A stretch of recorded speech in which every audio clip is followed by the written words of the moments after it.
तो hi guys what's up and welcome back to आपका अपना YouTube channel gravity circle and Baazigar series हमारी चल रही है। और बाजीगर सीरीज के अंदर हम लोगों ने केमिकल बॉन्डिंग नाम का चैप्टर स्टार्ट कर दिया था।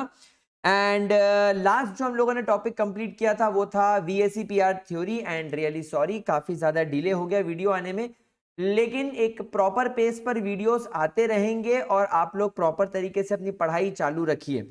बात करते हैं वैलेंस बॉन्ड थ्योरी की। तो valence bond theory Hitler and London ने 1927 में प्रपोज कर दी थी एंड बाद में पॉलिंग्स और उसकी टीम ने इसको फर्दर इंप्रूव किया था। अब अगर हम इस थियरी की बात करें तो ये थियरी बेसिकली बोलती क्या है इस थ्योरी के पोस्टुलेट्स। तो सबसे पहला पॉइंट जो ये थ्योरी हमें बताती है वो ये बताती है कि कभी भी कोवेलेंट बॉन्ड का जब कभी भी फॉर्मेशन होता है तो only half filled orbitals of two atoms overlap with each other। यानी दो एटम्स होंगे, उन दोनों एटम्स के वैलेंस शेल हाफ फिल्ड होते होंगे एंड वो ऑर्बिटल एक दूसरे के साथ में ओवरलैप कर जाते होंगे। फॉर एग्जांपल ये एक एटम है, ये एक एटम है और इनके ऑर्बिटल एक दूसरे के साथ में ऐसे ओवरलैप कर जाते हैं। इस वजह से आपके कोवेलेंट बॉन्ड का फॉर्मेशन होता है। अगला पॉइंट अगर हम डिस्कस करें तो each overlapping atomic orbital should contain an unpaired electron with opposite spin. बहुत खास बात यहां पर ध्यान रखने वाली यह है कि वो दो एटम्स जिनके ऑर्बिटल्स आपस में ओवरलैप कर रहे हैं, इन दोनों ऑर्बिटल्स के अंदर जो इलेक्ट्रॉन मौजूद होगा उनकी स्पिन अपोजिट होनी चाहिए। मतलब अगर आपके पास में एक एटम ए है और एक एटम बी है और अगर ये आपस में ऐसे ओवरलैप कर रहे हैं तो एटम ए में अगर इलेक्ट्रॉन क्लॉकवाइज घूम रहा होगा तो एटम बी का इलेक्ट्रॉन एंटी क्लॉकवाइज घूमना चाहिए, तभी ये चीज ओवरलैपिंग पॉसिबल है। The overlapping atomic orbital must have nearly same comparable energies. यानी कि वो दो एटम जिनके ऑर्बिटल्स ओवरलैप कर रहे हैं उनकी एनर्जी कंपैरेबल टाइप की होनी चाहिए। कंपैरेबल टाइप की एनर्जी होने का मतलब है जैसे कि फॉर एग्जांपल 2s अगर एक एटम का 2s ऑर्बिटल दूसरे एटम के 2s ऑर्बिटल के साथ में इस तरीके से ओवरलैप कर रहा है, इसका मतलब यह है कि दोनों 2s ऑर्बिटल की एनर्जी तो सेम होगी। ऐसा तो नहीं होगा कि इसका 2s ऑर्बिटल एक के 3d ऑर्बिटल के साथ ओवरलैप हो जाए, उसके अंदर बड़ी मुश्किल आती है क्योंकि उनकी एनर्जी में डिफरेंस आ जाता है। तो कंपेरेबल एनर्जी होगी एटॉमिक ऑर्बिटल की, तो ही ये एक दूसरे के साथ में ओवरलैप कर पाएंगे। Now the electron spins are neutralize and electron get paired up on overlapping of atomic orbital. यानी इनके जो इलेक्ट्रॉन स्पिन्स हैं वो न्यूट्रलाइज हो जाएंगे, इलेक्ट्रॉन पेयर हो जाएंगे ओवरलैपिंग करने पर एटॉमिक ऑर्बिटल्स की।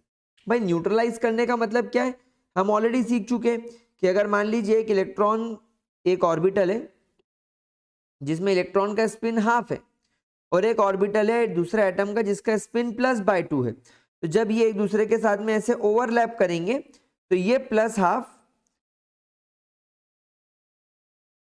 और ये -12 एक दूसरे को न्यूट्रलाइज कर देंगे, यानी नेट स्पिन इनका 0 हो जाएगा।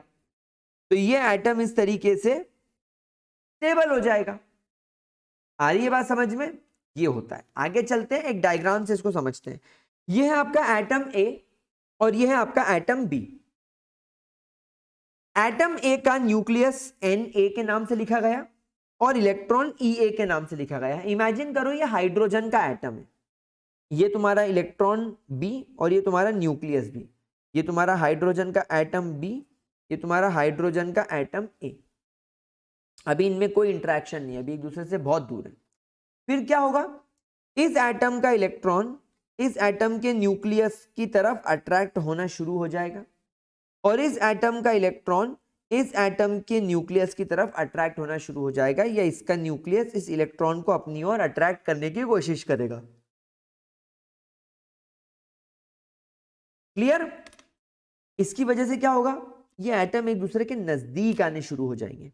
Attraction between electron of atom A and nucleus of atom B and electron of atom B and nucleus of atom A इस वजह से दूसरे को अट्रैक्ट करना शुरू करेंगे।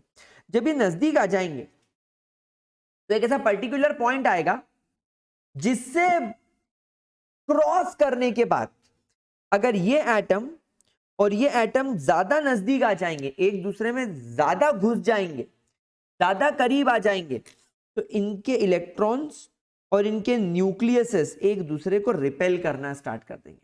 You will observe the repulsion between the electrons and the nucleus. क्यों? Limit से ज्यादा पास नहीं आने का है, क्योंकि इन पे सेम चार्ज है ना. इलेक्ट्रॉन सेम चार्ज के हैं नेगेटिव, न्यूक्लियस सेम चार्ज का है पॉजिटिव, तो अत्यधिक एक्सट्रीमली क्लोज आ जाने पर इनमें रिपल्शन होना स्टार्ट हो जाएगा. इसीलिए जब ये इस तरीके का ओवरलैप होता है तो इस ओवरलैपिंग के अंदर एक सर्टेन पोजीशन अचीव हो जाती है जिसमें कि रिपल्सिव और अट्रैक्टिव फोर्सेस बराबर हो जाते हैं. यानी कि जितना रिपल्शन कॉज हो रहा है उतना ही अट्रैक्शन भी कॉज होगा. मतलब एक पर्टिकुलर लिमिट पर आकर ये एटम्स रुक जाएंगे. इसके बाद ना तो ये ज्यादा एक दूसरे के नजदीक जाएंगे क्योंकि रिपल्शन बढ़ जाएगा, ना ज्यादा ये एक दूसरे से दूर जाएंगे क्योंकि अट्रैक्शन बढ़ जाएगा. इसीलिए इस पर्टिकुलर पॉइंट पर ये आकर रुक जाएंगे और इस पोजीशन को हम बोलेंगे कि तो बहुत स्टेबल पोजीशन है, इस पर रिपल्शन एंड अट्रैक्शन बराबर है. और बस यही कंडीशन होती है जहां पर आपके मॉलिक्यूल का फॉर्मेशन हो जाता है. और इस तरीके से मॉलिक्यूल का फॉर्मेशन होता है. मतलब इस दुनिया में हमेशा एक बात ध्यान रखना, every atom tries to decrease its, हर एटम इस दुनिया में क्या करना है, कोशिश करता है अपनी एनर्जी को डिक्रीज करने की कोशिश करता है टू इंक्रीज द स्टेबिलिटी. तो यहां पर इन एटम्स को स्टेबिलिटी कब मिलेगी? जब इनके रिपल्सिव फोर्सेस और इनके अट्रैक्टिव फोर्सेस बराबर हो जाएंगे. समझ गए? चलो आगे चलते हैं, बात करते हैं. During the overlap of atomic orbital the electron density increases in between the two nuclei and therefore repulsion between the two nuclei or bonded atom decreases. क्या कहने का मतलब है इसका?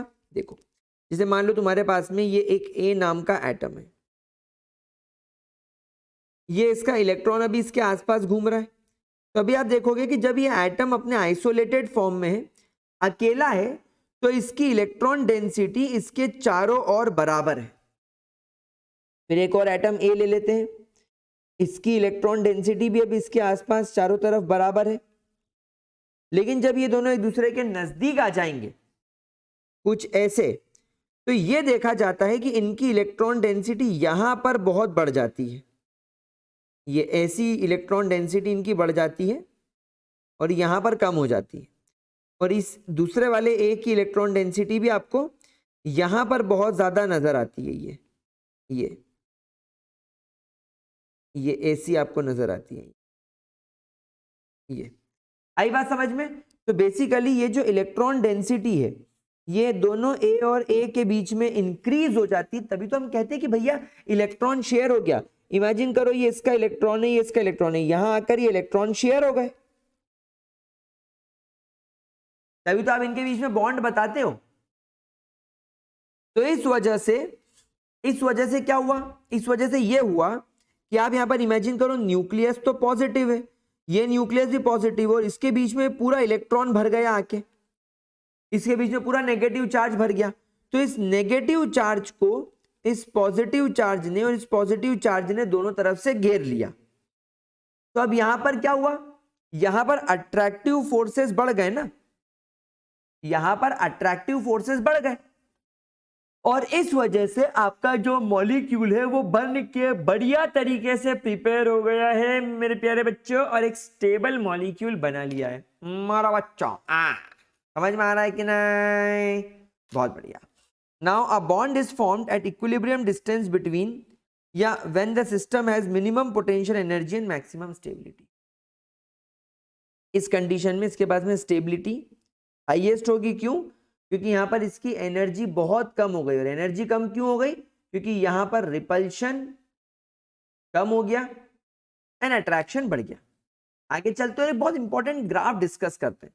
देखो यहां पर आप समझना, इस एक्सिस पर मैंने मार्क किया है पोटेंशियल एनर्जी, और इस एक्सिस पर मैंने मार्क किया है inter nuclear distance.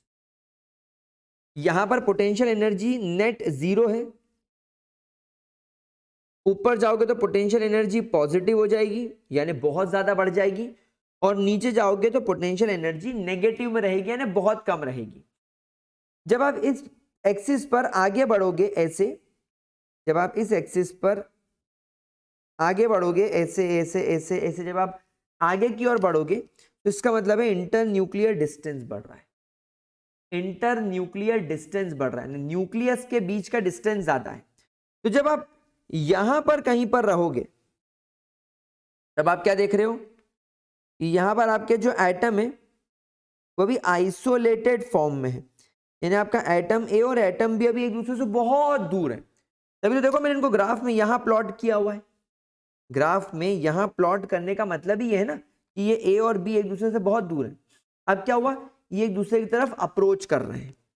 Now they will start approaching each other, now they are approaching each other.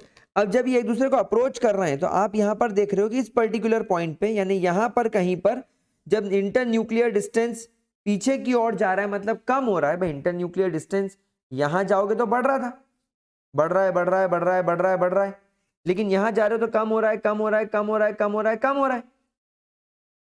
तो आप देखोगे कि दोनों एटम थोड़े नजदीक आ गए। जब ये एटम थोड़े नजदीक आ गए हैं, एक दूसरे के ज्यादा क्लोज आ गए हैं, तो आप यहां पर देख रहे हो कि इंटर न्यूक्लियर डिस्टेंस तो कम हो गया, पहले ज्यादा था अभी इतने का डिफरेंस आ गया है, तब न्यूक्लियस यानी एटम पास आ रहे हैं। और साथ साथ में आप क्या देख रहे हो कि पोटेंशियल एनर्जी कम होती जा रही है।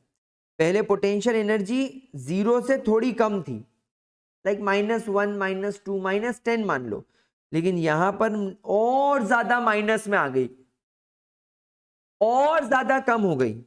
एंड जब आप यहां पर देखोगे कि ये वाली एक स्टेबल कंडीशन यहां पर जब क्रिएट हो जाएगी, जब यहां पर आपके एटम एक दूसरे के साथ में बॉन्ड हो जाएंगे, यानी जब यहां पर एकदम स्टेबिलिटी आ जाएगी, तो बेटा स्टेबिलिटी आने का मतलब है एनर्जी कम होना। तो आप यहां पर देखो पोटेंशियल एनर्जी सबसे ज्यादा लोवेस्ट पॉइंट पर चली गई है। This is the lowest possible what potential energy, यानी इससे कम फिर नहीं होगी। और अगर लोवेस्ट पोटेंशियल एनर्जी यहां पर है,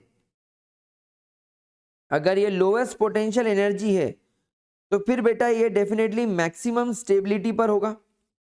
इसीलिए ध्यान रखना, इसीलिए ये वाला पॉइंट तो डेफिनेटली 0 होगा।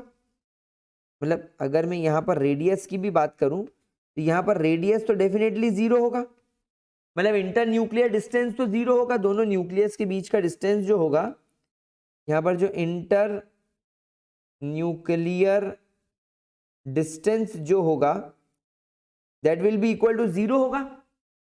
तो 0 से लेकर ये वाले पॉइंट तक, 0 से लेकर ये वाले पॉइंट तक जहां पर आपका एटम अभी अभी बॉन्ड हुआ है, या आप यहां से सीधी ऊपर एक लाइन बना लो और ये पॉइंट नोट कर लो, ये वाला पॉइंट नोट कर लो, ये हो जाएगा तुम्हारा bond length. This will be your bond length. और अगर आपने इसके बाद ऑब्जर्व किया कि अगर ये एटम कुछ ज्यादा ही नजदीक घुस गए एक दूसरे में, एकदम घुसने लग गए, तो फिर आप देखोगे सडन पोटेंशियल एनर्जी बढ़ने लग जाएगी। पोटेंशियल एनर्जी इसलिए बढ़ने लग जाएगी क्योंकि यहां पर रिपल्शन बढ़ने लग रहा है। तो इसलिए ग्राफ ना तो इस तरफ जाना अच्छा है ना तो इस तरफ जाना अच्छा है, बस वो यही पॉइंट पर अच्छा रहेगा। अच्छा, ये पॉइंट अगर आप ग्राफ में इस तरफ प्लॉट करोगे, ये यहां पर पोटेंशियल एनर्जी के पॉइंट पर, तो ये हो जाएगा आपका बॉन्ड इंथैल्पी, यानी कि बॉन्ड को तोड़ने के लिए जो एनर्जी लगती है तो बोलते हैं बॉन्ड इंथैल्पी। ठीक है, तो बोलेंगे बॉन्ड इंथैल्पी। तो क्या ये ग्राफ ठीक से समझ में आया? क्लियर, बिल्कुल क्लियर, शानदार तरीके से आ गया समझ में। बॉन्ड इंथैल्पी कैसे पता चली भाई? सिंपल सी बात है ना, ये ग्राफ का एरिया मतलब पोटेंशियल एनर्जी इतनी डाउन हो गई, इसके बाद बढ़ने लगेगी, तो जो लोवेस्ट होगी वही बॉन्ड इंथैल्पी, यानी उतनी एनर्जी हमको बॉन्ड को बनाने के लिए निकालनी पड़ेगी या देनी पड़ेगी तोड़ने के लिए। और इंटर न्यूक्लियर डिस्टेंस पर ये वाले पॉइंट पर ही बना है ये, तो ये तुम्हारा बॉन्ड लेंथ हो गया। है ना। चलो आगे बढ़ते हैं, अब बात करते हैं ऑर्बिटल्स के ओवरलैपिंग वाले कॉन्सेप्ट की। जब कभी भी आपके ऑर्बिटल्स इस तरीके से ओवरलैप करते हैं, दो ऑर्बिटल जब इस तरीके से मिक्स करते हैं तो वो एक्चुअली एक दूसरे के अंदर पार्शियल इंटरप्रीट कर जाते हैं, इंटरपेनिट्रेट कर जाते हैं, एक दूसरे के अंदर घुस जाते हैं, उसको बोला जाता है ओवरलैपिंग, है ना। अब एक बात ध्यान रखना, यहाँ पर you have to remember the Pauli exclusion principle. जब कभी भी दो ऑर्बिटल एक दूसरे के साथ में ओवरलैप करेंगे, उनका स्पिन अपोजिट होना चाहिए था, पहले भी डिस्कस कर चुके हैं। लेकिन यहाँ पर एक प्रॉब्लम है, और वो प्रॉब्लम ये है कि जब कभी भी आपका ये ऑर्बिटल्स ओवरलैप करता है तो इनके अंदर डायरेक्शनल प्रॉपर्टीज बहुत इंपॉर्टेंट होती है, डायरेक्शनल प्रॉपर्टीज बहुत ज्यादा इंपॉर्टेंट होती है। When two atom approaches each other to form a bond, their atomic orbitals overlap. और जब ये ओवरलैपिंग होती है तो ये ओवरलैपिंग तीन तरीके की हो सकती है, पॉजिटिव, नेगेटिव एंड जीरो। अब ये समझने से पहले एक छोटा सा कॉन्सेप्ट आपको मेरे साथ में रिवाइज करना पड़ेगा। आप सब लोग इस बात को जानते हो कि जब कभी भी एक एटम के अंदर इलेक्ट्रॉन रिवॉल्व करता है, वो अपने पीछे वेव भी जनरेट करता है, मतलब उसका ड्यूअल नेचर है। तो जब आप एक वेव जनरेट करोगे तो क्या होगा, क्रेस्ट, ट्रॉट, क्रेस्ट, ट्रॉट, यही बनेगा, क्रेस्ट, ट्रॉट, क्रेस्ट, ट्रॉट, यही बनेगा। मान लो ये तुम्हारे एटम ए के अंदर घूमने वाला जो इलेक्ट्रॉन है उसकी इलेक्ट्रोमैग्नेटिक वेव्स है। अब तुमने एटम बी भी लिया हुआ है, अभी तुम्हारा एटम बी है, लेट से एच बी। अब अगर ये एटम के अंदर जो इलेक्ट्रॉन है अगर वो भी ऐसी वेव बना रहा है तो इसका मतलब क्या हुआ, दोनों की ओवरलैप दोनों की वेव बिल्कुल सेम टाइप की है। तो इस तरीके की वेव जो होती हैं, इस तरीके की जो वेव्स होती हैं ये पॉजिटिव इंटरैक्शन को शो करती है। कैसे इंटरैक्शन को शो करती है, पॉजिटिव इंटरैक्शन को शो करती है। लेकिन अगर मान लो इसकी वेव ऐसी बन जाए तो, अगर इसकी वेव ऐसी बन गई तो क्या होगा, तो फिर यार गड़बड़ हो जाएगी। ये देखो एक दूसरे की वेव को काटेंगे फिर तो ये, तो इस तरीके की वजह से नेगेटिव इंटरैक्शन जनरेट होता है। क्या जनरेट होता है, नेगेटिव इंटरैक्शन जनरेट होता है। बात समझ में आ गई। तो आप यहां पर देखोगे कि ये जो आपके सामने लोब्स बने हुए हैं इसमें आपको एक पी ऑर्बिटल के लोब पर नेगेटिव तो एक पी ऑर्बिटल के लोब पर पॉजिटिव दिखाई देगा। तो अगर दो पी ऑर्बिटल के पॉजिटिव लोब एक दूसरे के साथ में ओवरलैप करते हैं तो ऐसी ओवरलैपिंग को हम पॉजिटिव बोलते हैं। मतलब बॉन्ड बनेगा, मतलब बॉन्ड बनेगा ही बनेगा फॉर श्योर। क्यों, क्योंकि ये वाला लोब जो है, इस लोब के अंदर जो इलेक्ट्रॉन मौजूद है वो इस तरीके का वेव जनरेट कर रहा है, और दूसरे एटम के पी ऑर्बिटल वाले के अंदर जो लोब है वो भी इस तरीके का इलेक्ट्रॉन जो है वो वेव जनरेट कर रहा है। तो इसको बोलते हैं पॉजिटिव इंटरैक्शन। तो जब दो पॉजिटिव लोब एक दूसरे के साथ में ओवरलैप करेंगे तो बोलेंगे बॉन्ड बनेगा। अच्छा, इसका चार्ज से कोई लेना देना नहीं है। क्या ये चार्ज शो कर रहा है, नहीं, this is not showing the charge. ये किसी भी एंगल से चार्ज वार्ज शो नहीं कर रहा है भाई, ये शो कर रहा है कि पॉजिटिव टाइप की, इंटरैक्टिव टाइप की इलेक्ट्रोमैग्नेटिक रेडिएशन को, डिस्ट्रक्टिव टाइप की नहीं। ये नेगेटिव वाली डिस्ट्रक्टिव होती है। पॉजिटिव में आप देखो, अगर आपका एस ऑर्बिटल है और एक पी ऑर्बिटल का पॉजिटिव वाला पार्ट है तो भी डेफिनेटली ओवरलैपिंग होगी। अच्छा, दो पी ऑर्बिटल ऐसे खड़े खड़े, एक ऐसा और एक ऐसा। अब इसके अंदर अगर ये भी पॉजिटिव है, ये भी पॉजिटिव है, ये नेगेटिव तो भी चलेगा, तो भी हम इसको पॉजिटिव ओवरलैपिंग ही बोलेंगे। यहां देखो, यहां पर डी वाई एक्सिस पर एक लोब अंदर एक लोब बाहर, एक लोब अंदर एक लोब बाहर, ये भी इस तरीके से ओवरलैप कर रहे हैं, लेकिन वही पॉजिटिव पॉजिटिव के साथ नेगेटिव नेगेटिव के साथ, तो ये ओवरलैपिंग पॉसिबल है। लेकिन अगर हम नेगेटिव की बात करेंगे तो नेगेटिव में एक पॉजिटिव हो गया एक नेगेटिव हो गया, तो ये ओवरलैपिंग इज नॉट पॉसिबल। ये नेगेटिव एस ऑर्बिटल के साथ ओवरलैपिंग करेगा, नॉट पॉसिबल, बॉन्ड नहीं बनेगा। यहां पर क्या होगा, अगर ये पॉजिटिव है तो ये नेगेटिव है तो ये पॉजिटिव, तो इस तरीके का बॉन्ड नहीं बनेगा। यहां पर भी अगर ये पॉजिटिव है ये नेगेटिव है ये नेगेटिव है ये पॉजिटिव है, तो इस तरीके का बॉन्ड नहीं बनेगा। ये नेगेटिव टाइप का इंटरैक्शन शो करेगा, ठीक है। तो ये पॉजिटिव नेगेटिव हो गया। एंड गाइस लास्ट वाले ये दो जीरो वाले हैं, ये वाला और ये वाला, मतलब जहां इंटरैक्शन ही पॉसिबल नहीं, यहां पर एटम पास ही नहीं आएंगे, आएंगे भी तो कोई फर्क नहीं पड़ेगा। कैसे भाई, पी ऑर्बिटल में तुमको सिखाया था कि ये वाला पॉइंट लोब, जो लोब्स के बीच में ये वाला जो पॉइंट होता है इसको हम लोग नोडल पॉइंट बोलते हैं, नोड जहां पर इलेक्ट्रॉन ही नहीं है।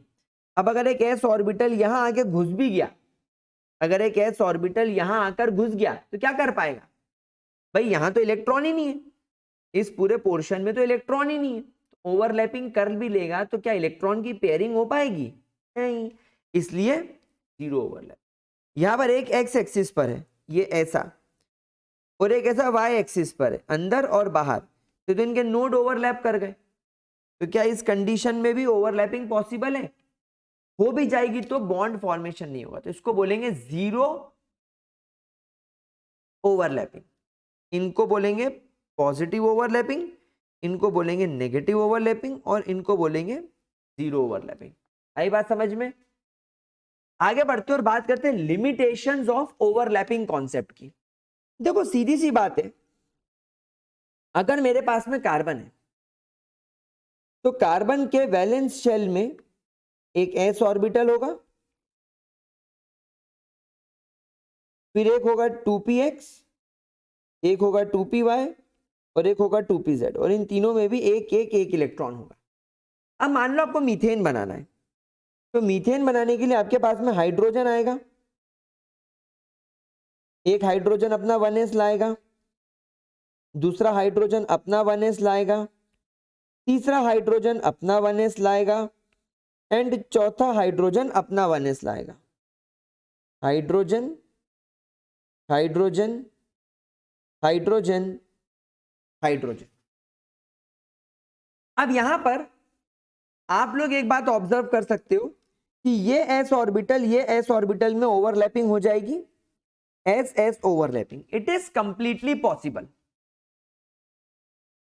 यहां पर ये हाइड्रोजन इस एक्स ऑर्बिटल के साथ ओवरलैपिंग कर लेगा, एस पी ओवरलैपिंग करके, पॉसिबल।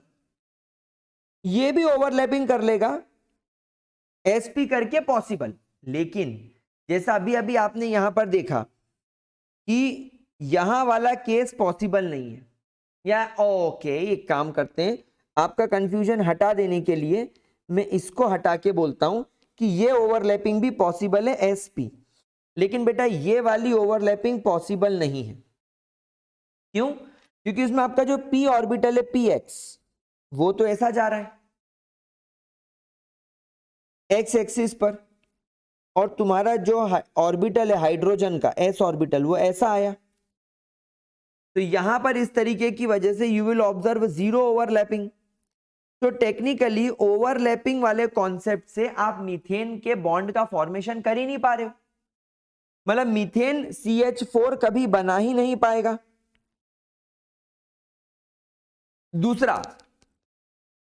दूसरा प्रॉब्लम आप देखोगे कि जब आप मीथेन की ज्योमेट्री ऑब्जर्व करते हो, according to VSEPR theory, bond angle 109.5 degrees का आता है, बट रियलिटी में अगर आप यहां पर देखोगे तो एक px ऑर्बिटल ऐसा, py ऑर्बिटल ऐसा और pz ऑर्बिटल ऐसा, ऐसे रखे हुए होते हैं। यहां पर हर p ऑर्बिटल एक दूसरे से 90 डिग्रीज पर होता है। तो अगर ये p ऑर्बिटल अगर ओवरलैपिंग कर भी रहा है हाइड्रोजन के साथ में, तो वो 90 डिग्रीज पर करना चाहिए, लेकिन कितने पे कर रहा है? 109.5 डिग्रीज पर कर रहा है। तो इस वजह से आप लोगों का ओवरलैपिंग कॉन्सेप्ट के अंदर हल्का फुल्का लिमिटेशन तो आएगा ही आएगा। You will observe some limitations. तो हम यहां पर लिमिटेशंस को नो डाउट लिखेंगे भी, that zero overlapping between px and s of carbon and hydrogen is observed, which means CH4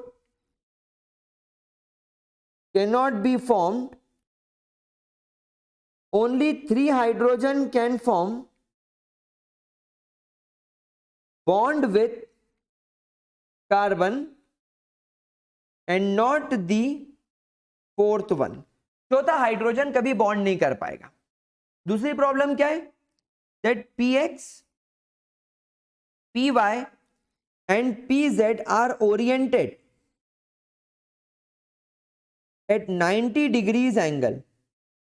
px, py, pz 90 degree के एंगल पे होता है, बट मीथेन यानी कि CH4 है 109.5 डिग्रीज का एंगल। देयरफॉर जो आपका ओवरलैपिंग कॉन्सेप्ट है, देयरफॉर हमारा जो ओवरलैपिंग कॉन्सेप्ट है, it can not explain such limitations.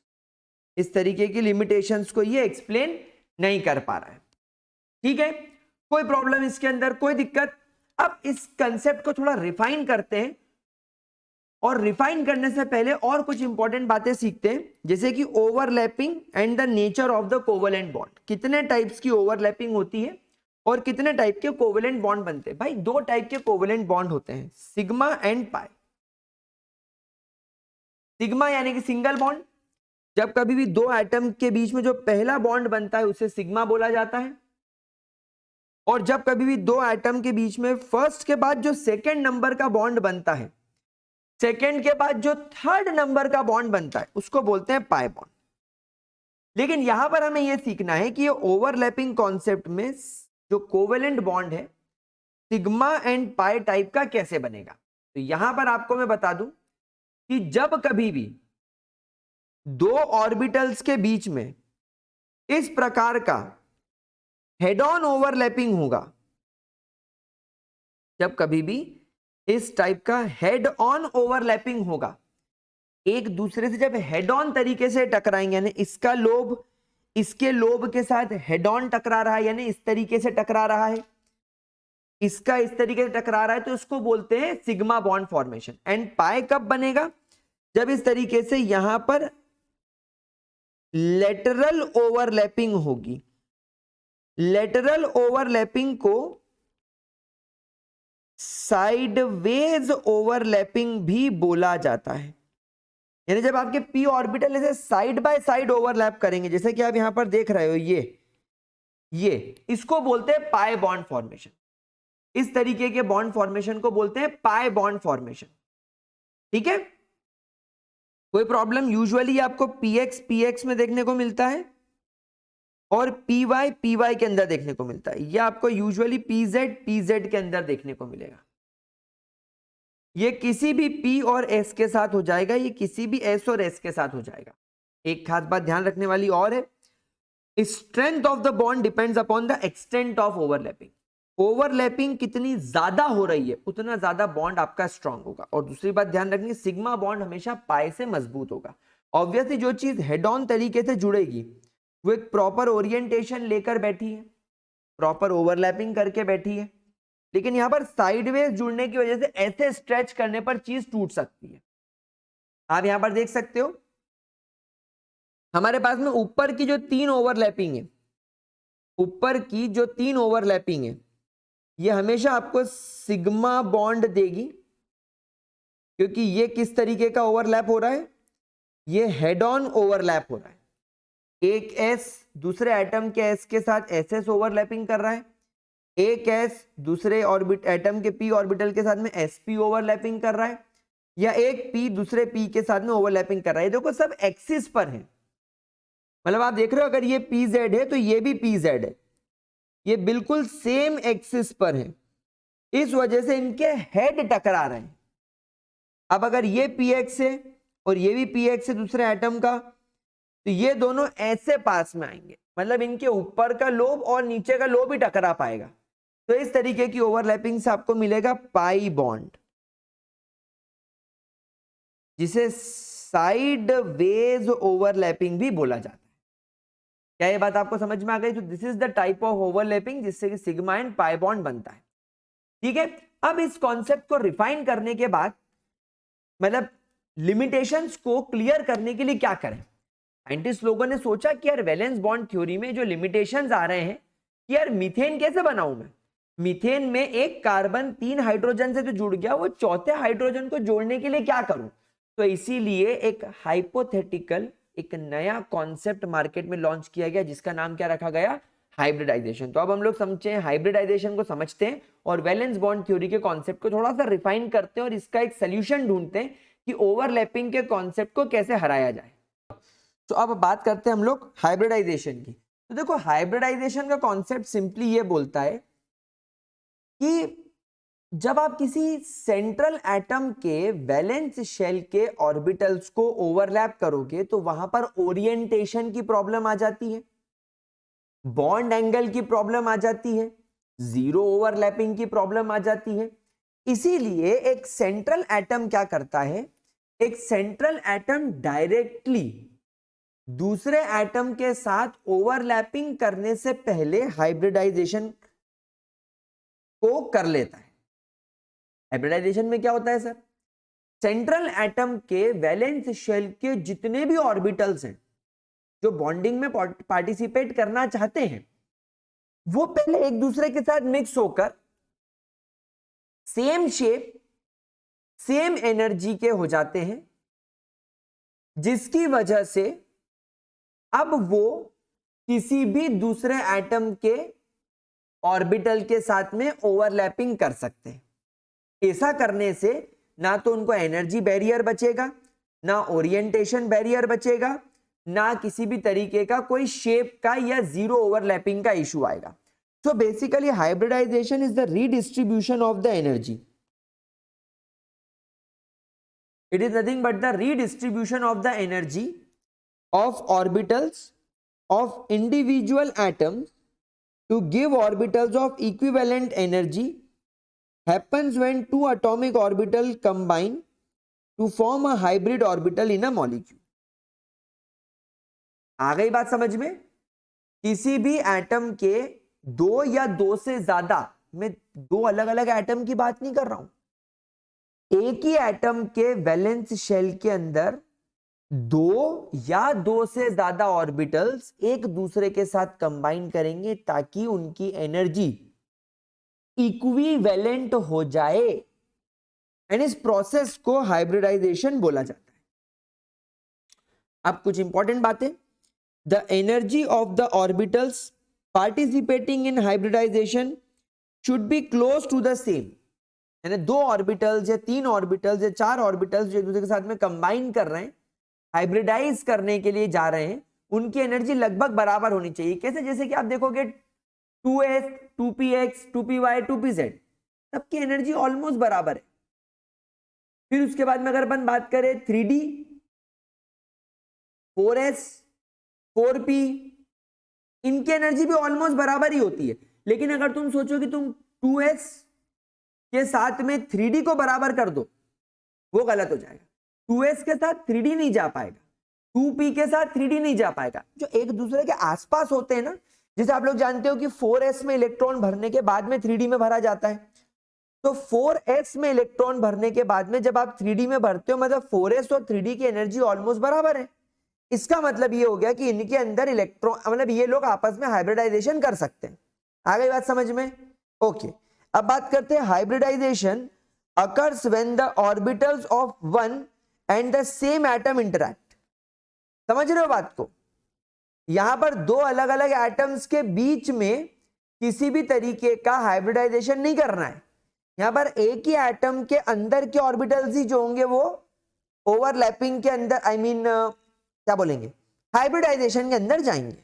Now एक खास बात, एक बहुत इंपॉर्टेंट बात, the total number of hybrid orbital generated is same as the total number of hybrid orbitals which are undergoing into the hybridization। यानी जितने orbitals अंदर hybridisation में जाएंगे उतने नए हाइब्रिड ऑर्बिटल्स बन के बाहर आएंगे। अगर तुम दो वैलेंस शेल के ऑर्बिटल्स को, एटॉमिक ऑर्बिटल्स को हाइब्रिडाइजेशन में लेकर जाओगे तो दो नए हाइब्रिड ऑर्बिटल बन के बाहर आएंगे।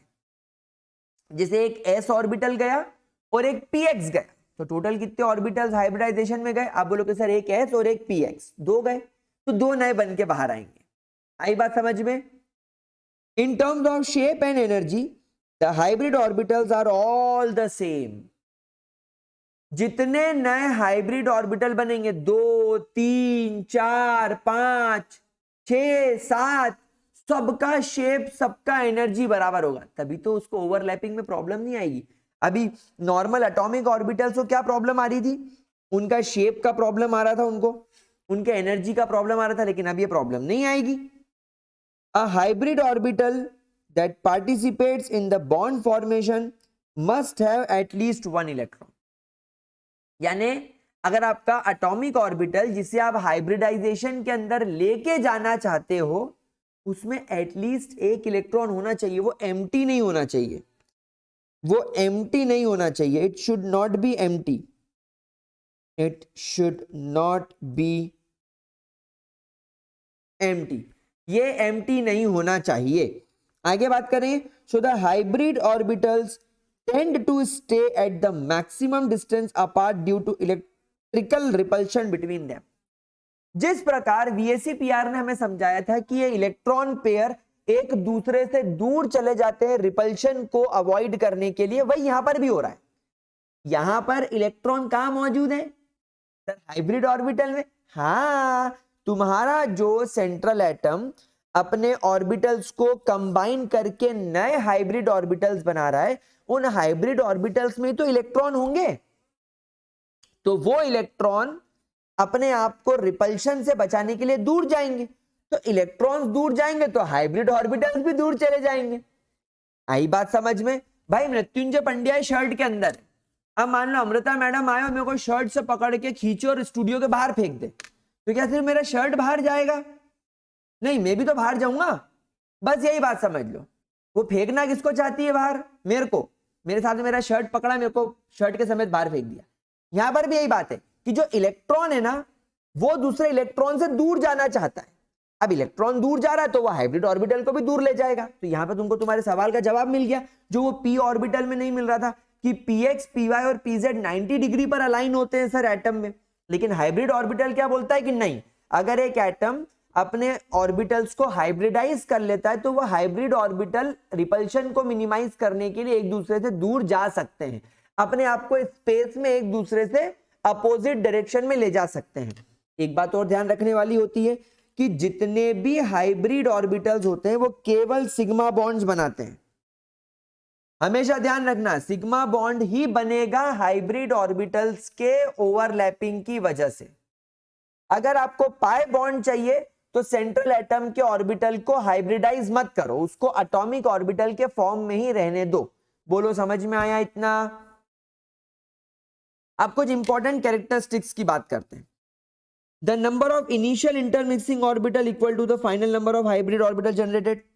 जितने ऑर्बिटल्स अंदर जाएंगे हाइब्रिडाइजेशन में उतने बन के नए बाहर आएंगे।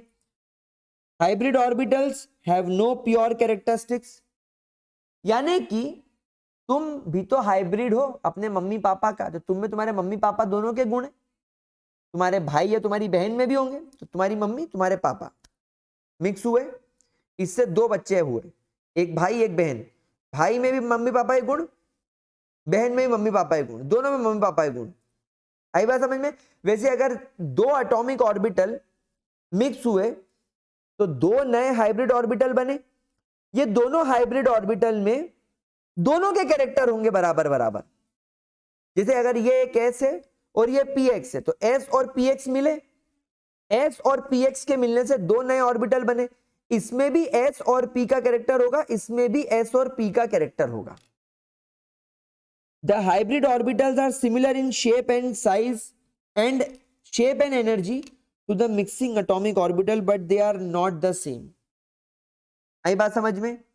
अगर तुम्हारे p ऑर्बिटल का शेप डंबल है और तुम्हारे s ऑर्बिटल का शेप स्फेरिकल है, तो जब ये दोनों कंबाइन होंगे ना तो एक नया शेप लेंगे, एक नई एनर्जी लेंगे, और इसमें ये वाले हाइब्रिड ऑर्बिटल और ये वाले हाइब्रिड ऑर्बिटल की शेप, एनर्जी, साइज सब कुछ बराबर रहेगा, लेकिन इनका जो एटॉमिक ऑर्बिटल रहा था उससे अलग हो जाएगा। यानी s ऑर्बिटल का स्फेरिकल शेप, p ऑर्बिटल का डंबल शेप, जब ये मिक्स हुए दो नए हाइब्रिड ऑर्बिटल बने तो अब इनका शेप, साइज, एनर्जी s और p की तरह नहीं होगा, नया होगा, और जो भी होगा वो इन दोनों का बराबर होगा। Hybridization can occur in both half filled and fully filled orbital. सिर्फ एम्प्टी नहीं होना चाहिए, खाली ऑर्बिटल का कोई काम नहीं है, एम्प्टी का कोई काम नहीं है, हाफ फिल्ड फुली फिल्ड दोनों चलेगा, लेकिन एम्प्टी नहीं होना चाहिए।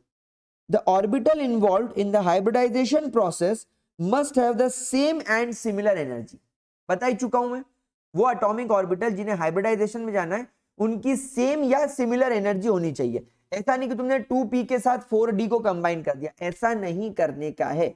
अब मैं आपको एक एक करके एग्जाम्पल के साथ सारे ऑर्बिटल्स को मिक्स करके एग्जाम्पल के समेत हाइब्रिडाइजेशन बनाना सिखाता हूं। कुछ आपको मैं खुद होमवर्क के लिए दूंगा जो आप लोगों को ट्राई करके मुझे कमेंट सेक्शन में बताना है कि हाँ सर हमें ये आ गया।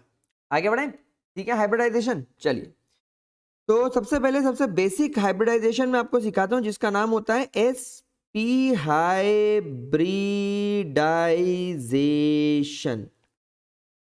sp नाम से समझ में आ रहा है एक s ऑर्बिटल और एक p ऑर्बिटल जाएगा। फॉर एग्जांपल यहां पर मैं ले लेता हूं बेरिलियम, कंपाउंड बनाऊंगा बेरिलियम क्लोराइड।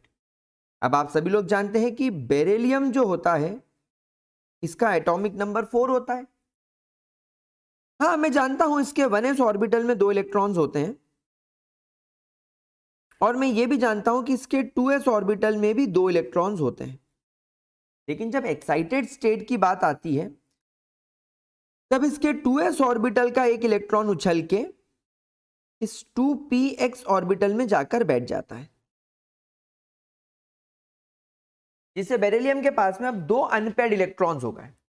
अब जैसा हाइब्रिडाइजेशन रूल ने हमें सिखाया है कि भैया ये 2 एम्प्टी ऑर्बिटल्स तो पार्टिसिपेट करने वाले हैं नहीं, अब केवल वैलेंस शेल का 2s और 2px ही पार्टिसिपेट करेगा।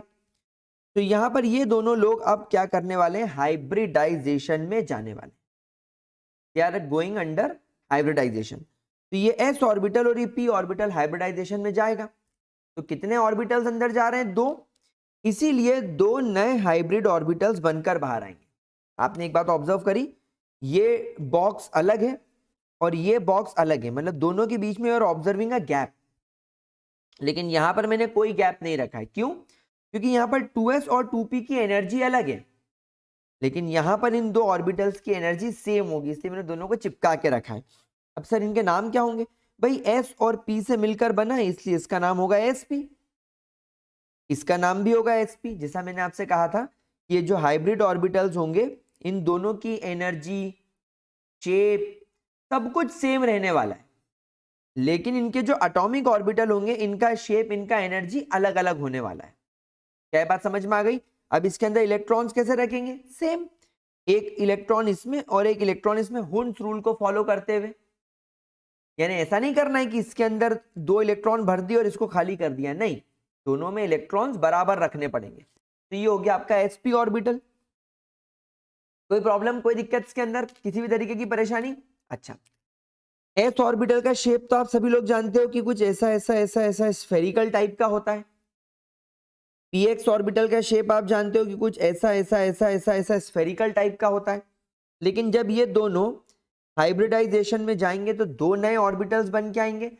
ध्यान रखना हाइब्रिड ऑर्बिटल्स का शेप, जो तुम्हारे हाइब्रिड ऑर्बिटल्स होते हैं ना, उसका शेप होता है एक लोब बड़ा और एक लोब छोटा।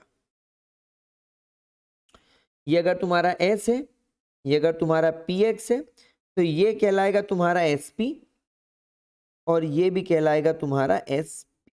ये तुम्हारे SP ऑर्बिटल का मतलब हाइब्रिडाइज्ड ऑर्बिटल का शेप ऐसा होता है।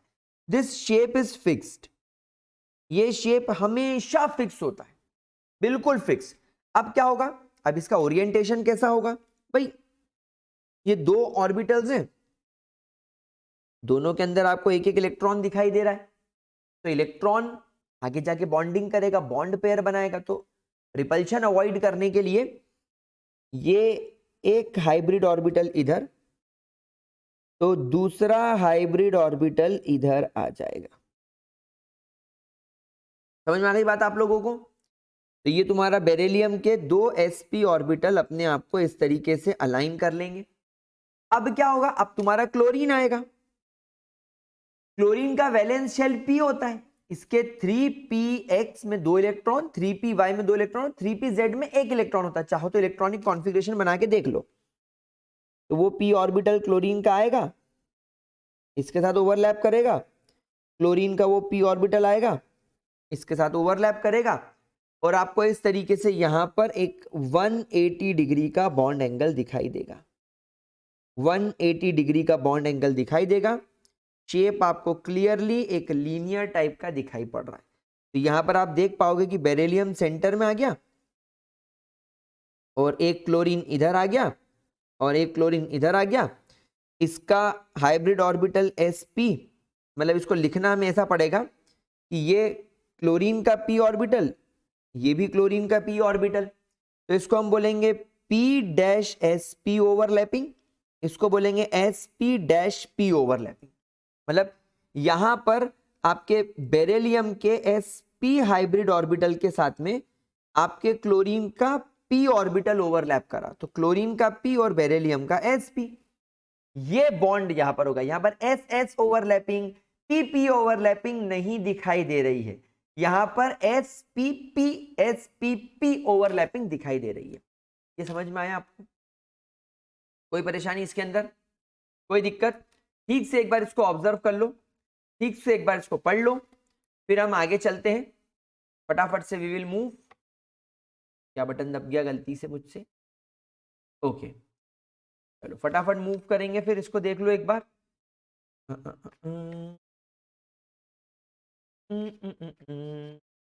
और भी देख लेता हूं कि कुछ और बातें तो नहीं छूट रही हैं, क्योंकि मैंने जो बातें बताई हैं वो बातें आप लोगों को, हाँ, तो इसके अंदर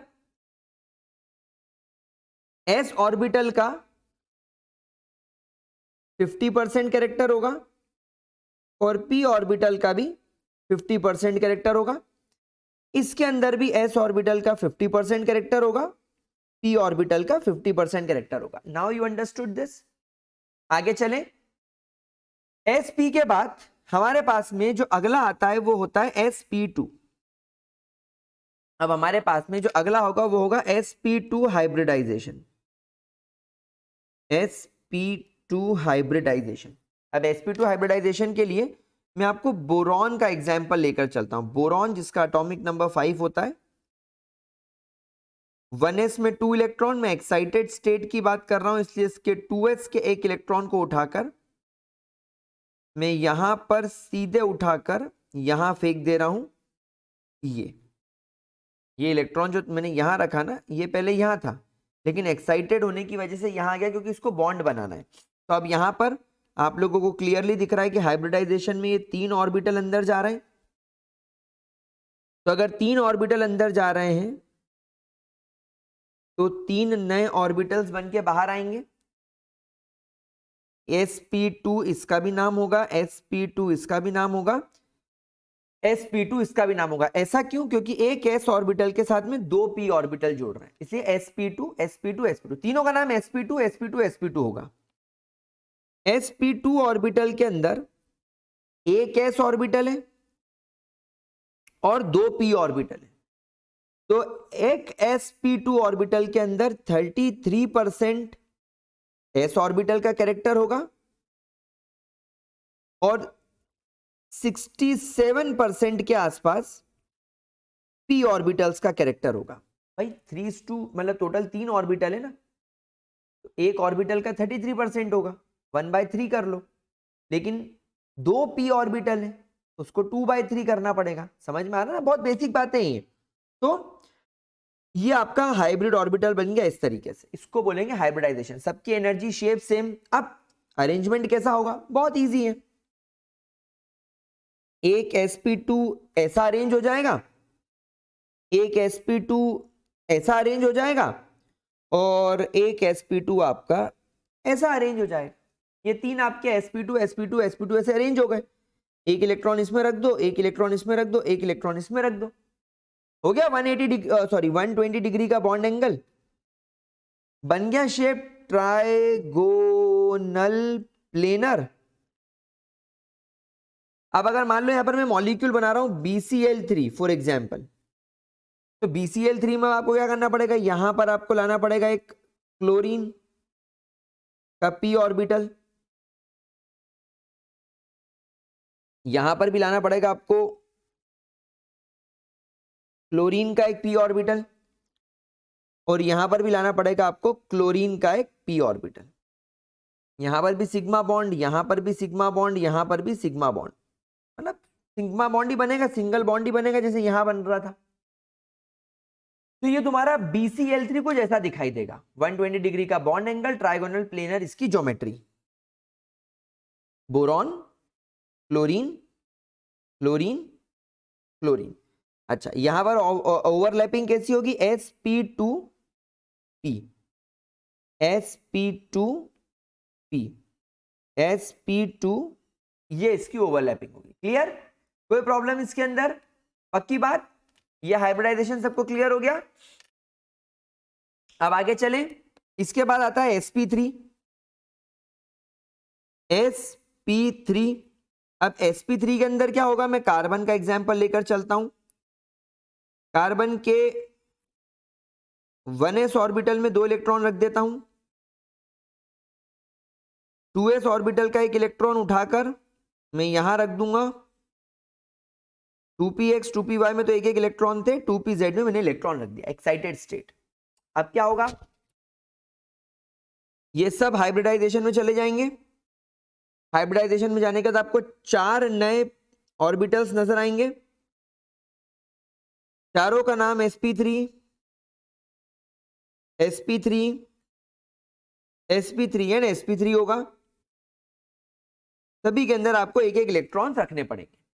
क्लियर, sp3 के अंदर s ऑर्बिटल का परसेंटेज कैरेक्टर 25% होगा, ऑब्वियसली 4 में से एक ये है, और 3 p ऑर्बिटल से 75% कैरेक्टर उसका होगा। अगर आप इसके लोब्स की बात करो अरेंजमेंट की, तो एक p ऑर्बिटल sp3 ऐसा दिखाई देगा, एक sp3 ऐसा दिखाई देगा, एक sp3 ऐसा दिखाई देगा, और एक sp3 आपको सब पीछे की तरफ दिखाई देगा। ये sp3 वही आपका शेप आप लोग सब जानते ही हो। अगर अपन यहां पर मीथेन की बात करें, तो एक हाइड्रोजन ऐसा अरेंज हो जाएगा, देखो ये आ गया s ऑर्बिटल हाइड्रोजन का, ये आपका sp3 हो गया, ये आपका s हो गया, तो यहां पर हो गया sp3 s ओवरलैपिंग। एक हाइड्रोजन इधर आ गया sp3 करने, ये देखो sp3 करने, फिर एक हाइड्रोजन आपका इधर आ गया sp3 करने, इसको अपन आउटसाइड द प्लेन मानते हैं, sp3 करने, और इसको अपन इनसाइड द प्लेन मानते हैं। सारे सिग्मा बॉन्ड्स भी होंगे, ध्यान रखने वाली बात ये है। तो ये आपको कुछ ऐसा दिखाई देगा, ये this is how your methane looks like. Bond angle definitely 109.5 degrees. समझ में आ गई बात आप लोगों को? भाई कोई ज्यादा रॉकेट साइंस नहीं है, कोई ज्यादा एकदम बड़ा बात नहीं है, कोई एकदम टेंशन लेने वाली बात नहीं है कि एकदम अचानक से सर ने क्या पढ़ा दिया। नहीं नहीं नहीं, ऐसा कुछ भी नहीं है मेरे प्यारे बच्चों। ठीक है, आगे चलें, कोई प्रॉब्लम, कोई दिक्कत? अच्छा, इसके बाद में अब कुछ और इंपॉर्टेंट चीजें मुझे यहां पर आपसे डिस्कस करनी है। जैसे यहां पर मैं एक एग्जांपल लूं आपके साथ में अमोनिया का। अब अमोनिया वाले केस में तुम्हारे नाइट्रोजन का एटॉमिक नंबर 7 है, 1s के अंदर 2 इलेक्ट्रॉन, 2s के अंदर 2 इलेक्ट्रॉन्स, 2px, 2py और 2pz के अंदर एक और एक इलेक्ट्रॉन। ठीक है, अब भाई as per the hybridisation rule ये सभी हाइब्रिडाइजेशन में जाएंगे, भले ही 2s पूरा भरा हुआ है तो क्या हुआ, तो यहां पर ये हाइब्रिडाइजेशन में जाएंगे, 4 नए sp3 ऑर्बिटल्स बनेंगे, हाइब्रिड ऑर्बिटल्स 4 नए बनेंगे। इलेक्ट्रॉन्स कैसे भरेंगे, 1 2 3 4 5, देयर आर 5 इलेक्ट्रॉन्स, भरेंगे कैसे, 1 2 3 4, हुन्स रूल फॉलो करेंगे, देन पलट के आएंगे पीछे और, समझे। अब इसका ओरिएंटेशन कैसे रखेंगे, ऑब्वियसली एक जो तुम्हारा लोब होगा उसके अंदर ये 2 इलेक्ट्रॉन्स मौजूद होंगे, lone pair, this is lone pair ना, तो ये तुम्हारे लोन पेयर में आ जाएगा। इसके अलावा एक लोब इधर आ जाएगा, एक लोब इधर आ जाएगा और एक लोब इधर आ जाएगा।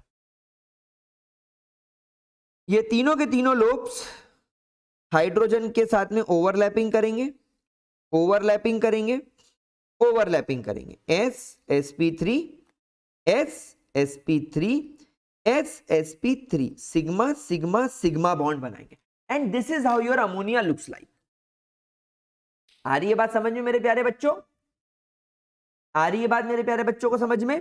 तो यहां पर नाइट्रोजन के ऊपर आप ऐसा एक लोब क्रिएट करके लिखेंगे, ये है हमारा लोन पेयर, 1 2 और 3 बॉन्ड बनाएंगे, और यहां पर प्यारे प्यारे अक्षरों में लिखेंगे हाइड्रोजन, यहां पर इसका बॉन्ड एंगल निकल कर आएगा 107 डिग्रीज, इसका भी वही सेम होगा 107 डिग्रीज। समझ में आई बात, इस तरीके से अमोनिया का फॉर्मेशन होगा। Now what you have to try, now what you have to try, you have to try for water. Water में ऑक्सीजन का किस तरीके से आप हाइब्रिडाइजेशन कर सकते हो, यू हैव टू ट्राई। ठीक है, अब sp3 सीखने के बाद, अच्छा और मैं आपको बताता हूं ना, चलो एक मैं खुद करके बताता हूं, फिर आप बाकी के ट्राई करना। जैसे मान लो मेरे पास में आ जाए C2H4, सुनना ध्यान से, कैसा दिख रहा है C2H4, कार्बन कार्बन में एक तरफ आपको डबल बॉन्ड दिख रहा है, हाइड्रोजन है, हाइड्रोजन है, हाइड्रोजन है, हाइड्रोजन है। अब मैंने आपको क्या सिखाया है कि जितने सिग्मा बॉन्ड्स बनेंगे उतने हाइब्रिडाइजेशन होंगे, लेकिन यहां पर आपको एक पाई बॉन्ड दिखाई दे रहा है, इसका मतलब यह है कि जो कार्बन है जिसके 1s ऑर्बिटल में 2 इलेक्ट्रॉन है, 2s ऑर्बिटल में 1 इलेक्ट्रॉन है, 2px, 2py और 2pz में एक इलेक्ट्रॉन है, but here we have to make a pi bond, हमें यहां पर एक पाई बॉन्ड बनाना है, और इस पाई बॉन्ड को बनाने के लिए इस कार्बन के 1 इलेक्ट्रॉन और इस कार्बन के 1 इलेक्ट्रॉन की रिक्वायरमेंट है, तो देयरफॉर हम 1 इलेक्ट्रॉन को यहां पर छोड़ देंगे, हम इस पूरे के पूरे ऑर्बिटल को क्या रख देंगे, unhybridised, it will remain unhybridised.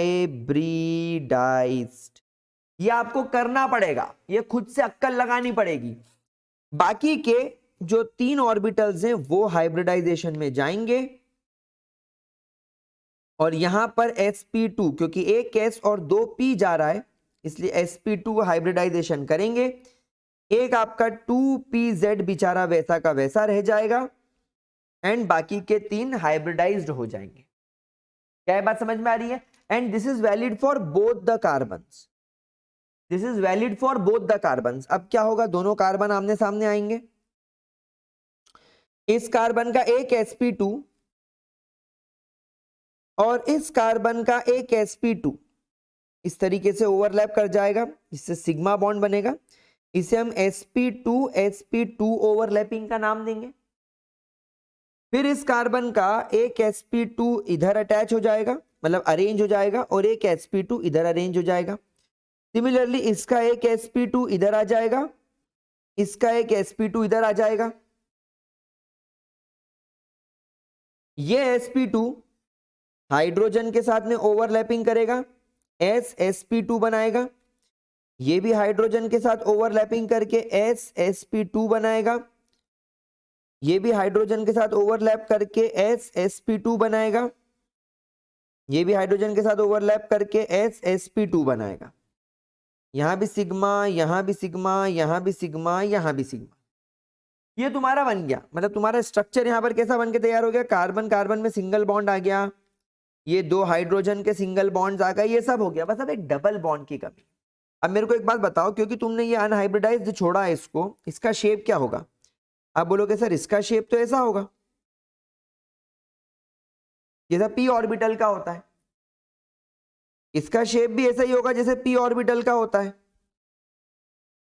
तो क्या होगा, इसकी साइडवेज ओवरलैपिंग हो जाएगी। आप लोग जानते हो ना साइडवेज ओवरलैपिंग, ये इस तरीके से साइडवेज ओवरलैपिंग कर लेगा और एक पाई बॉन्ड बना देगा। तो therefore this is how you will get a pi bond. तो यहां पर जो पाई बॉन्ड बना, ये पाई बॉन्ड बना pz की साइडवेज ओवरलैपिंग से, pz की साइडवेज ओवरलैपिंग से बना। Now what you have to do, now you have to try forming C2H6 and C2H2। अब आप ये खुद ट्राई मारो, अब आप ये खुद ट्राई करने की कोशिश करो, ठीक है। सो अब ये करने के बाद तुमको एक और बढ़िया एग्जाम, मतलब चौथा हाइब्रिडाइजेशन बताता हूं, sp3d। और अब बाप रे, आप बोलोगे अब sp3d सर ये कैसे होगा? देखो फास्फोरस की बात करते हैं। फास्फोरस के 3s ऑर्बिटल में 2 इलेक्ट्रॉन, 3px 3py 3pz में 3 इलेक्ट्रॉन होते हैं। क्या यही इलेक्ट्रॉनिक कॉन्फ़िगरेशन आप लोग बनाते हुए आए हो? Very good. लेकिन क्या ये जानते हो कि आप 1 2 3 4 5, क्या आप ये बात जानते हो कि आपके 3d ऑर्बिटल भी होता है, भले ही खाली होता है। तो जब फास्फोरस एक्साइटेड फॉर्म में जाता है तो फास्फोरस का एक इलेक्ट्रॉन यहां से जंप करके यहां चला जाता है। फास्फोरस का ये वाला इलेक्ट्रॉन एक्साइटेड स्टेट में यहां से जंप करके यहां चला जाता है। सर ऐसा क्यों हो रहा है? अरे भाई ये भी थर्ड शेल में, ये भी थर्ड शेल में, ये भी थर्ड शेल में है। तो इलेक्ट्रॉन सेम शेल के अंदर ऑर्बिटल बदल सकता है जब वो एक्साइटेड हो। एक्साइटेड का मतलब उसके पास में एनर्जी है, तो उसने वो एनर्जी का इस्तेमाल करके अपने ऑर्बिटल को शिफ्ट कर लिया। अब यहां पर आप देखो 1 2 3 4 और 5 ऑर्बिटल्स पार्टिसिपेट कर रहे हैं। तो यहां पर आपको 5 नए ऑर्बिटल्स दिखाई देंगे, 1 2 3 4 और 5। इसका नाम होगा sp3d, इसका नाम भी होगा sp3d, इसका नाम भी होगा sp3d, इसका नाम भी होगा sp3d और इसका नाम भी डेफिनेटली sp3d होगा। एक एक एक एक और एक इलेक्ट्रॉन सब में होंगे, ठीक है। अच्छा यहां पर अब आप खुद ही समझ गए हो इस बात को कि sp3d के अंदर 20% कैरेक्टर s का, 20% कैरेक्टर d का और 60% कैरेक्टर p का होगा, क्योंकि p के 3 ऑर्बिटल है, यानी हर ऑर्बिटल का 20% मान लो। तो 3 p ऑर्बिटल है तो 20 20 20 उनका 60 हो गया, ठीक है। एग्जाम्पल क्या लेंगे इसका? PCl5। एग्जाम्पल क्या लेंगे इसका? PCl5। अब इसमें जैसे आपने यहां पर देखा sp3 के अंदर टेट्राहेड्रल ज्योमेट्री आती है, इसके पहले आपने ट्राइगोनल प्लेनर देखा। तो अब यहां पर क्या देखोगे भाई? यहां पर आप लोग सब जानते हो कि एक sp3d ऐसा, एक sp3d ऐसा और एक sp3d ऐसा अरेंज हो जाएगा। मतलब ये कौन सी ज्योमेट्री बना रहा है? ये बना रहा है ट्राइगोनल। ये ज्योमेट्री बन गई ट्राइगोनल, सभी का बॉन्ड एंगल बन गया 120 120 एंड 120। इसके अलावा 2 ऑर्बिटल्स, एक ऐसा अरेंज हो जाएगा ऊपर की ओर और एक ऐसा अरेंज हो जाएगा नीचे की ओर। एक ऐसा ऊपर की ओर और एक ऐसा नीचे की ओर। तो बन गया तुम्हारा ट्राइगोनल बाइपिरामिडल। Trigonal bipyramidal. यहां पर इनका बॉन्ड एंगल 90 डिग्री, इसका बॉन्ड एंगल भी 90 डिग्री। तो ये ट्राइगोनल बाइपिरामिडल जो VSCPR ने सिखाया था वो ऐसे ही बनेगा। तभी तो आपका PCl5 में एक क्लोरीन यहां, एक क्लोरीन यहां और एक क्लोरीन यहां होता है 120 120 120 पे, एक क्लोरीन यहां और एक क्लोरीन यहां। ठीक है, ये किस तरीके के ओवरलैपिंग दिखा रहा है, sp3d-p की। समझ गए मेरे प्यारे गुलजारी लालो, अंडरस्टूड और नॉट? ठीक है, चलिए अगला वाला देखते हैं। sp3d के बाद अगला वाला आता है sp3d2। ये एग्जाम्पल आपको दिखेगा SF6 के अंदर, सल्फर, जिसके एक्साइटेड स्टेट को मैं आपके सामने बना रहा हूं। इसके 3s के अंदर एक इलेक्ट्रॉन, 3px, 3py, 3pz के अंदर भी मैं एक इलेक्ट्रॉन ही रखूंगा। और इसके जो बाकी के जो एक्साइटेड स्टेट के इलेक्ट्रॉन्स हैं, मतलब एक यहां होता है और एक यहां होता है, उनको मैं जंप करा के यहां पहुंचा दे रहा हूं। Now you all are observing कि भैया यहां पर तो ऐसे ए ऑर्बिटल्स पार्टिसिपेट कर रहे हैं।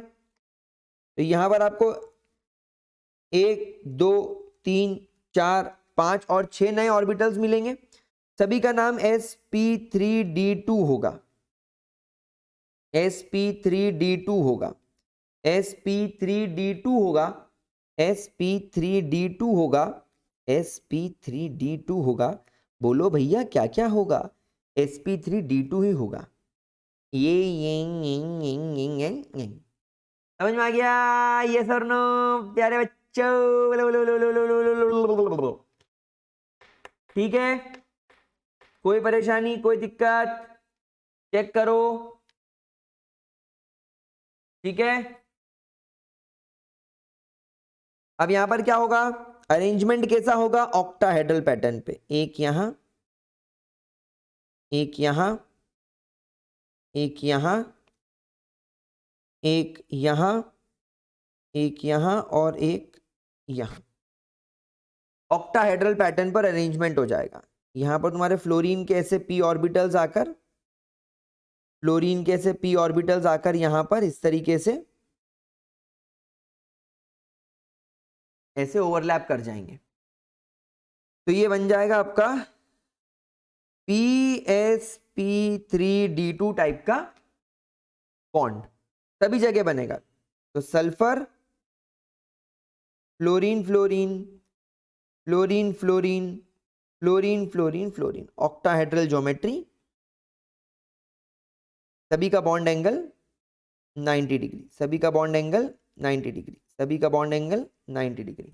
ठीक है, ये sp3d2 हो गया। कोई परेशानी, कोई आपत्ति?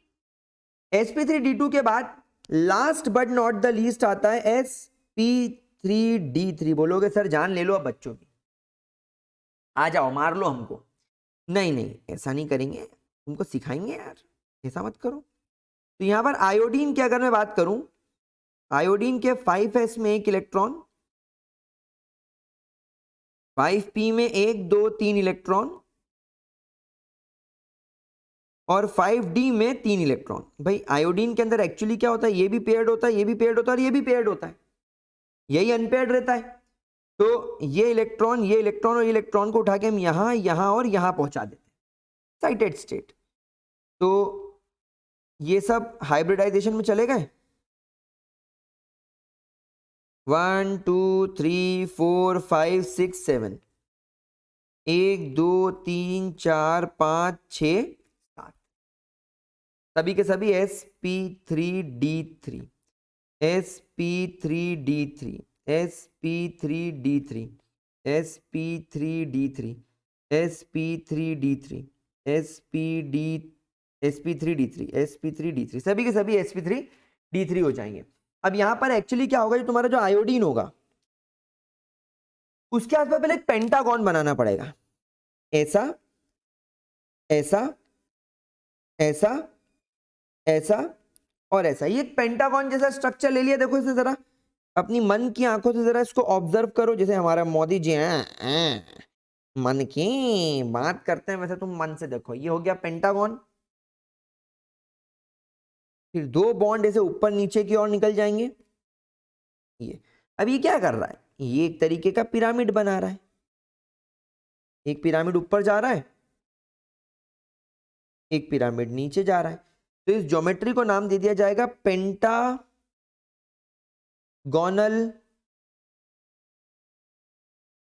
Bi pyramidal. ठीक है, हाँ बोलो समझ में आ गया प्यारे बच्चों? कोई प्रॉब्लम? अब तुम्हारे मन में एक बहुत बड़ा सवाल आ रहा होगा, सर ये तो आपने एग्जाम्पल दे दिए, कल से हमें कोई मार्केट में उठ के पूछेगा, कल से हमें कोई मार्केट में उठकर पूछेगा that find the hybridization of let's say IF5, तो मैं क्या करूंगा? तो इसके लिए आप एक ट्रिक याद रखेंगे। इसके पहले आप एक ट्रिक याद रखेंगे और वो ट्रिक अभी मैं आपको बताने वाला हूं। आपके सामने वो ट्रिक आ चुकी है। ट्रिक ये है कि आपको सबसे पहले एक फॉर्मूला याद करना है, x is equal to S A plus half G minus V. ये फॉर्मूला आप याद कर लो, चाहो तो अपने घर की दीवार पे इसको चिपका दो। फॉर्मूला क्या है? S A plus half G minus V. ऐसे क्या है? It is the number of atom surrounding the central atom. यानी कि मेरे आयोडीन को कितने एटम ने सराउंड किया हुआ है? 1 2 3 4 और 5 फ्लोरीन ने सराउंड किया हुआ है। तो यहां पर एस ए की वैल्यू हो गई 5। ठीक है सर, मजा आया। अब सर जी का मतलब क्या है? Number of valence electron of the central atom. Central atom के पास में total number of valence electron कितने हैं? सेंट्रल एटम के पास में total number of valence electron कितने हैं? कितने भैया? फ्लोरीन के पास में वैलेंस शेल में टोटल 7 इलेक्ट्रॉन होते हैं। तो इसके जी की वैल्यू हो गई 7, क्योंकि फ्लोरीन के वैलेंस शेल में 7 इलेक्ट्रॉन होते हैं। राइट। अब आगे क्या है सर? आगे वी है। सर वी का मतलब क्या है? Valency of the central atom. Central atom की वैलेंसी मतलब टेक्निकली यहां पर आपके सेंट्रल एटम के आसपास कितने बॉन्ड बने हुए हैं, कितने बॉन्ड बने हुए हैं। तो यहां पर मुझे बॉन्ड बने हुए दिख रहे हैं 1 2 3 4 5। मतलब यहां पर इसकी वैलेंसी 5 है, मतलब इसने 5 बॉन्ड बनाए, मतलब डेफिनेटली 5 अनपेयर्ड इलेक्ट्रॉन रखे होंगे। तो ये 5। अब यहां पर आप फॉर्मूला लगाओ, x is equal to S A plus half G minus V. S A की value 5 plus half plus G की वैल्यू 7, वी की value 5। 5 plus half multiply by 2, 2 2 cut गया, वैल्यू आई 6। एक्स की वैल्यू आई 6। अब क्या करें सर? अब एक चीज छोटी सी याद रखना, अगर आपके x की वैल्यू, अगर आपके x की वैल्यू आती है 2, दुनिया इधर की उधर हो जाए, उसका हाइब्रिडाइजेशन होगा sp। अगर आपके x की वैल्यू आती है 3, हाइब्रिडाइजेशन हो जाएगा sp2। अगर आपके x की वैल्यू आती है 4, हाइब्रिडाइजेशन हो जाएगा sp3। x की वैल्यू 5 मतलब हाइब्रिडाइजेशन sp3d। x की वैल्यू 6 मतलब हाइब्रिडाइजेशन sp3d2। और अगर x की वैल्यू कभी 7 आ जाए तो hybridization sp3d3। This is how you have to find the hybridization. क्या ये बात समझ में आई? क्या ये एग्जाम्पल समझ में आया? फॉर्मूला समझ में आया? चलिए एक एग्जाम्पल और करके बताएंगे मुझे। चलिए अपन एक एग्जाम्पल और लगाते हैं। यहां पर मैं आपको एग्जाम्पल देता हूं SF4 का। चलिए SF4 का हाइब्रिडाइजेशन निकाल कर बताओ। SF4 का हाइब्रिडाइजेशन निकाल कर बताओ। चलो फटाफट से कैसे करेंगे सर? यहां पर SA की वैल्यू हो जाएगी 4, क्योंकि सल्फर को 4 फ्लोरीन ने घेर के रखा है। सर सल्फर के वैलेंस शेल में 6 इलेक्ट्रॉन होते हैं, ये मैं जानता हूं क्योंकि ऑक्सीजन का भाई है, और इसकी वैलेंसी यहां पर डेफिनेटली 4 दिख रही है क्योंकि इसके साथ में फ्लोरीन ने 4 बॉन्ड बनाए, मतलब 4 अनपेयर्ड इलेक्ट्रॉन होंगे। लगा दो sir formula, x is equal to S A plus half G minus V. तो एस ए की वैल्यू है 4, हाफ g माइनस वी यानी 6 minus 4, 4 plus half multiply by 2, 2 गया, इसकी वैल्यू आई 5। तो यहां पर x की वैल्यू 5, मतलब हाइब्रिडाइजेशन क्या सिखाया था मैंने, x की वैल्यू है sp3d, तो इसमें सल्फर का हाइब्रिडाइजेशन है sp3d। समझ में आया प्यारे बच्चों? Now do you understand how you can find the hybridization of any compound. लेकिन सर यहां पर आपने ये कैटायन और ये एनायन के लिए भी कुछ फॉर्मूला बनाया है। देखो सब कुछ सेम है, बस यहां पर हमने एनायन में प्लस ए कर दिया, ऐसे plus half G minus V में प्लस ए कर दिया, और कैटायन में ऐसे प्लस जी माइनस वी में माइनस सी कर दिया। देखो एनायन में इलेक्ट्रॉन गेन होता है इसलिए प्लस ए, और कैटायन में इलेक्ट्रॉन लॉस होता है इसलिए माइनस सी। अब ये ए क्या है, चार्ज ऑन एनायन, यानी आपने जो एनायन लिया है, आप जिस एनायन की बात कर रहे हो उस पर कितना चार्ज है, -2, -3, -1, और कैटायन पर क्या चार्ज है, +1, +2, इस तरीके से तो भी सॉल्व कर सकते हो। चलो मैं आपको इसको भी सॉल्व करके बताता हूं। एक एग्जांपल लेते हैं कैटायन का, फिर एक एग्जांपल लेंगे एनायन का। फॉर एग्जांपल मेरे पास में NH4 पॉजिटिव, तो NH4 पॉजिटिव में x is equal to SA। SA क्या होगा बेटा, कितने इलेक्ट्रॉन्स ने कितने एटम्स ने घेर रखा है नाइट्रोजन को, 4, G माइनस वी माइनस सी। यहां पर G क्या है, नाइट्रोजन के आउटर मोस्ट शेल में कितने इलेक्ट्रॉन होते हैं, 5, वैलेंसी कितनी दिखाई दे रही है यहां पर, 4। क्यों वैलेंसी 4 क्यों है, अरे 4 बॉन्ड बनाए ना, जितने बॉन्ड बनाए उतनी वैलेंसी। इसका मतलब यह है कि कितने इलेक्ट्रॉन्स ने घेरा और कितनी वैलेंसी, ये हर जगह सेम हो रही है, इजंट इट? ऐसा होता है। तो ऐसे और V की वैल्यू जनरली सेम होती है, फिर भी एक बार ऑब्जर्व कर लेना, ऐसे डरने की बात नहीं है। अब यहां पर C क्या है, 1, एक चार्ज है ना, C की वैल्यू 1 है, वैल्यूज पुट अप कर दो। तो ऐसे 4 प्लस हाफ 5 माइनस 4 माइनस 1, तो 4 plus half multiply bye 0, 5 minus 5 0 हो गया, तो x की वैल्यू 4 आ गई। तो यहां पर हाइब्रिडाइजेशन डेफिनेटली sp3 होगा क्योंकि x की वैल्यू 4 है। अब एक एग्जांपल अपन ले लेते हैं, SO4, किसका लूं, एग्जाम में क्या आया था, -2। सल्फर को यहां पर कितने ऑक्सीजन ने घेरा है भाई साहब, 4 ऑक्सीजन ने घेरा है सल्फर को। ठीक है साहब, मैं मान गया आपकी बात, लेकिन अब मजा आएगा बाबू भैया, अब मजा आने वाला है।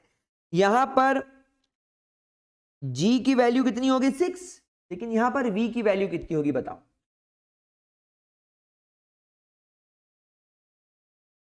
यहां पर V की वैल्यू होगी 8। अरे सर ऐसे कैसे, क्योंकि मेरे लाडलो यहां पर जो ऑक्सीजन होता है उस पर -2 चार्ज होता है, मतलब ऑक्सीजन जो होता है वो एक बार में 2 इलेक्ट्रॉन एक्सेप्ट करता है, ऑक्सीजन एक बार में 2 इलेक्ट्रॉन एक्सेप्ट करता है।